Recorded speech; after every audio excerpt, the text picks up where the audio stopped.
A quinta rodada da Série A já chegou ao fim e temos um monte de novidades chegando, um monte de time à beira do declínio, assim como temos muito time que deu a volta por cima e subiu na classificação geral. Então, nesse vídeo, vamos ver tudo o que aconteceu nesse finalzinho de quinta rodada. Tivemos Vitória 1, São Paulo 3, jogo que aconteceu lá na Bahia. Atlético Paranaense 1, Vasco 0, jogo que aconteceu lá no Paraná. Cuiabá 0, Palmeiras 2, jogo que aconteceu lá em Mato Grosso. Botafogo 1, Bahia 2, jogo que aconteceu no Rio de Janeiro.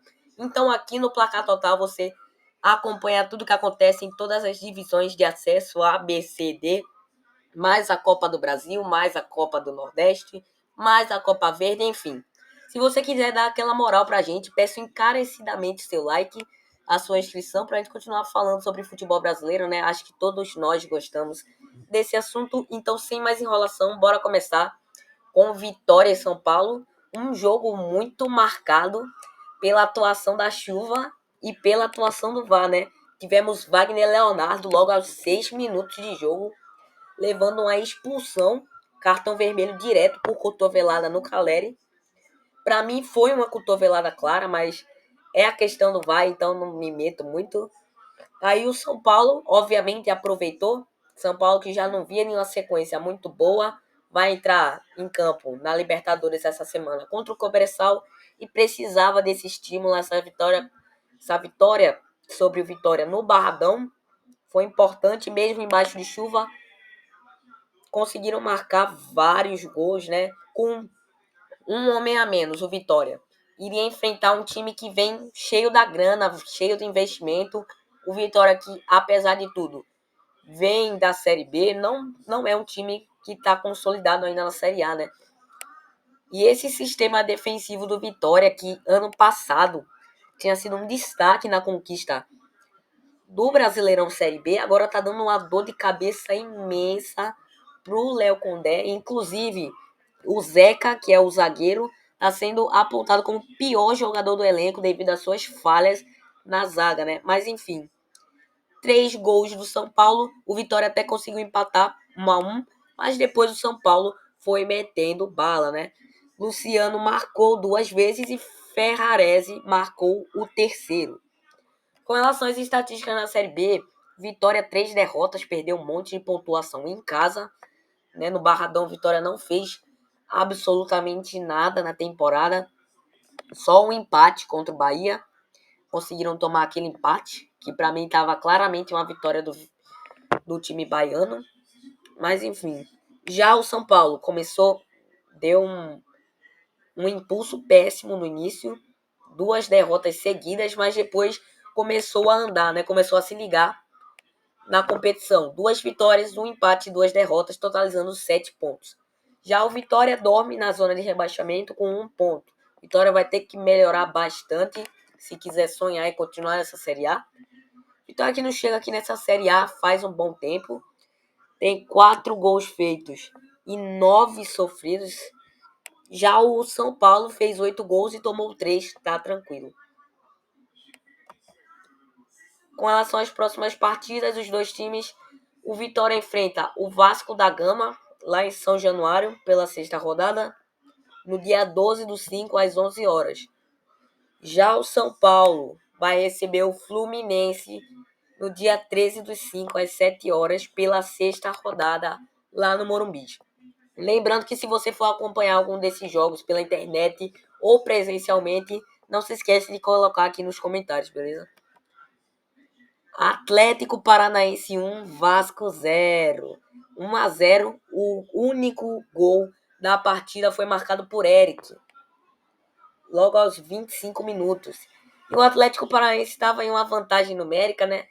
Um monte de vantagem que o Atlético Paranaense adquiriu, além da expulsão, né, do Hugo Moura. Aos 15 minutos de jogo, o Vasco perdeu o Hugo Moura. Foi um puxão. Aí o Atlético Paranaense se aproveitou disso. Foi pressionando, até que encontrou o único gol da partida. Gol esse que deu a vitória do Atlético Paranaense. Não só isso, Como o Atlético Paranaense agora segura a nossa tocha da rodada, é o líder, tá à frente do Bahia porque tá com saldo de gols maior, fez 7 gols e tomou apenas 3, total ali de saldo positivo de 4. Já a pontuação, 3 vitórias, muito bem esse Atlético Paranaense, perdeu para o Grêmio. Mas realmente o Grêmio é um rival complicado e empatou, totalizando 10 pontos. Já o Vasco vem de uma péssima sequência, não poderia estar pior na temporada, só conseguiu aquela vitória pro Grêmio, porque o Grêmio naquela época estava muito mal mesmo, tinha começado a Libertadores mal, mas enfim, 3 pontos apenas pro Vasco, o Vasco dorme na zona de rebaixamento. Fez 4 gols e tomou 10. Então vai ter que melhorar bastante esse Vasco. Nesse cartão vermelho aí foi um empecilho, né? Um puxão dentro da área onde só tava o, o, o Jardim. Então vai ter que se esforçar mais, né?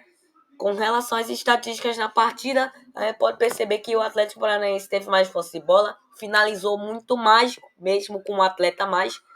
Faltas cometidas igual. E cartão vermelho 1-0, cartão amarelo 4-1. Né? Esse cartão vermelho que estragou o jogo do Vasco, já ia jogar contra um rival muito complicado fora de casa. O Atlético Paranaense que não perde dentro de casa faz um tempão e não é o Vasco que vai quebrar essa sequência, né? Com relação às próximas partidas, o Atlético Paranaense vai enfrentar o Palmeiras lá na Arena Barueri, dia 12/5 às 4 horas. Já o Vasco vai receber o Vitória lá em São Januário, como eu já disse aqui, o mesmo horário e a mesma data, beleza?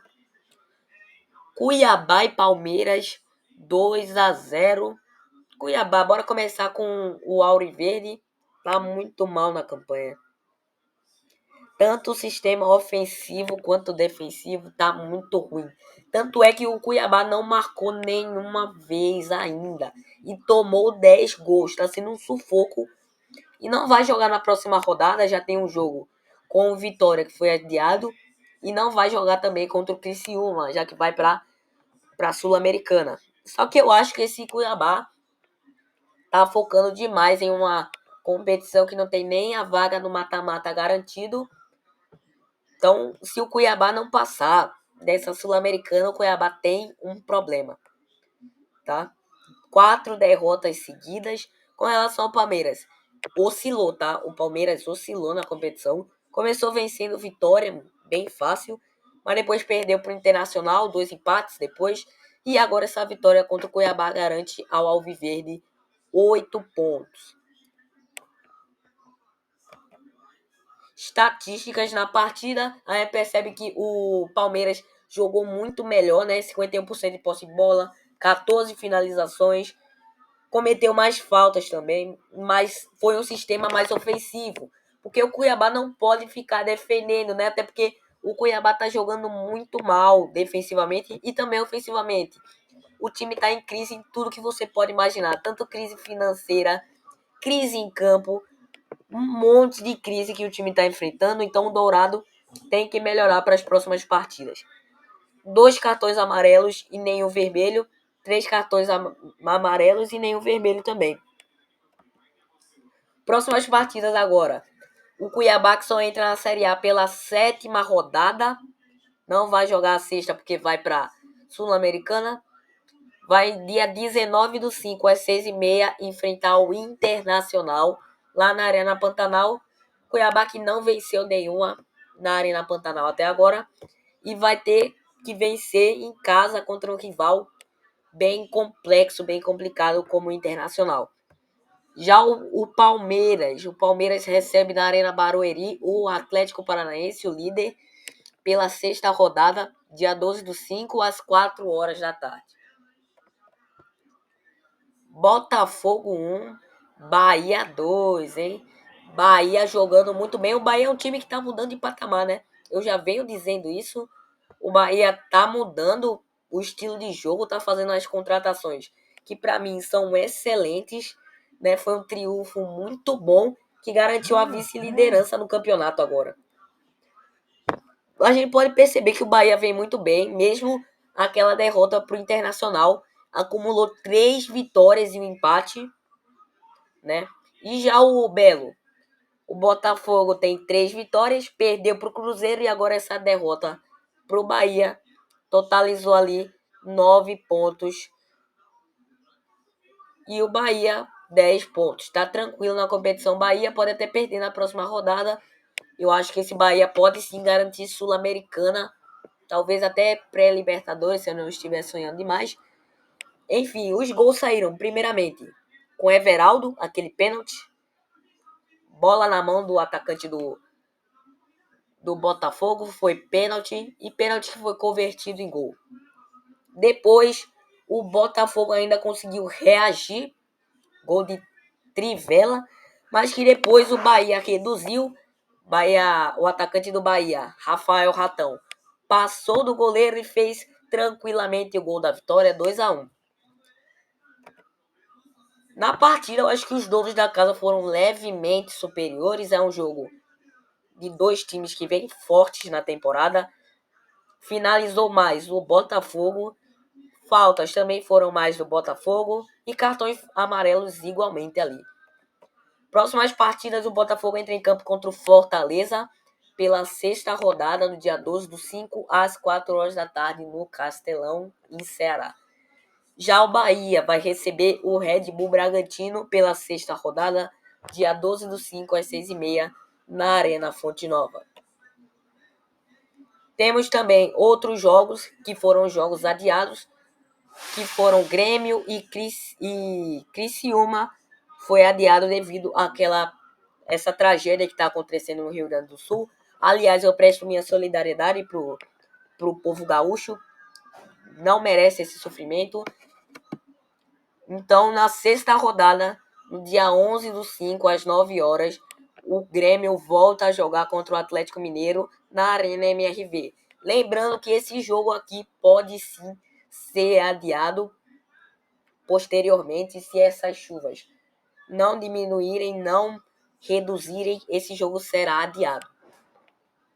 Já o Criciúma entra em campo contra o Palmeiras só pela 7ª rodada, porque o time catarinense não tem jogo na sexta rodada, o Cuiabá vai jogar na Sul-Americana. E detalhe, esse é o terceiro jogo do Criciúma anulado, né? Anulado não, perdão, adiado. E mesmo assim, os times tá muito bem, tem uma vitória, 2 empates, 5 pontos, bem tranquilo. Vai enfrentar o Palmeiras lá no Heriberto Rios. Fator casa vai ajudar demais o time catarinense. Já o Atlético Goianiense vai enfrentar o Cruzeiro. Cruzeiro que teve seu jogo adiado contra o Internacional. E o Atlético Goianiense teve seu jogo adiado contra o Juventude. Dois times ali que estão precisando de pontuação, o Atlético Goianiense e o Cruzeiro. Então vão precisar se esforçar lá no Antônio Mattioli para conseguirem 3 pontos. Vai ser dia 12/5, às 4 horas da tarde. Já o Internacional vai enfrentar o clássico gaúcho contra o Juventude. Juventude que vem de uma sequência boa. Internacional também, né? São dois times que vêm muito bem na temporada. Eu vou fazer um vídeo sobre a análise da sexta rodada. Vou falar sobre o que vai acontecer, que pode acontecer, né? Então vai ser dia 13/5 esse jogo, às 9 horas, lá no estádio da Beira Rio. Então foi isso que aconteceu nessa quinta rodada. Espero que vocês tenham gostado do conteúdo. Perdão pela minha voz, eu ainda estou rouco. Então, se você curtiu o conteúdo, se inscreve, por favor. É para dar aquele apoio para a gente falar de futebol brasileiro. A terceira rodada da Série B também já acabou. Então, fui.